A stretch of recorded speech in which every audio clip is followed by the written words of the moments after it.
My name is Joyful Judy and thank you all for joining me. This is my cooking tutorial. Today we're going to make honey glazed salmon. First we start with some salmon. What I'm going to do, this is the honey. Going to mix in some teriyaki within the honey. And we have some parsley. Going to do that parsley.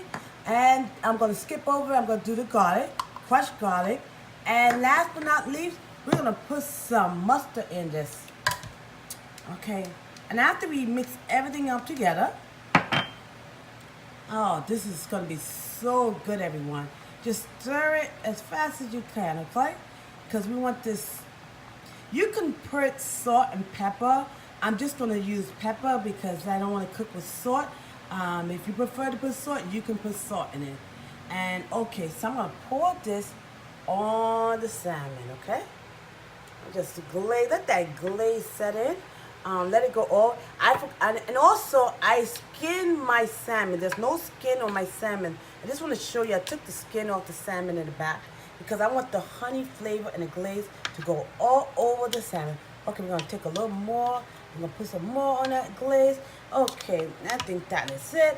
Okay, let it all marinate in there. Get a good flavor. Now we're gonna cook this, everyone.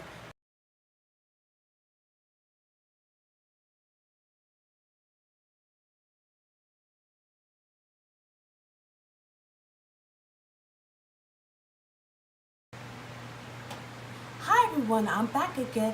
This is the honey glazed salmon. I cook it at 400 degrees for 20 minutes.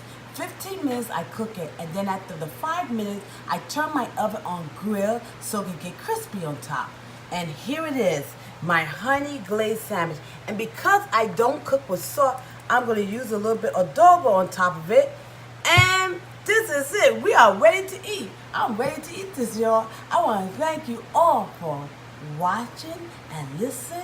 And don't forget, God is good. Love you. Bye-bye.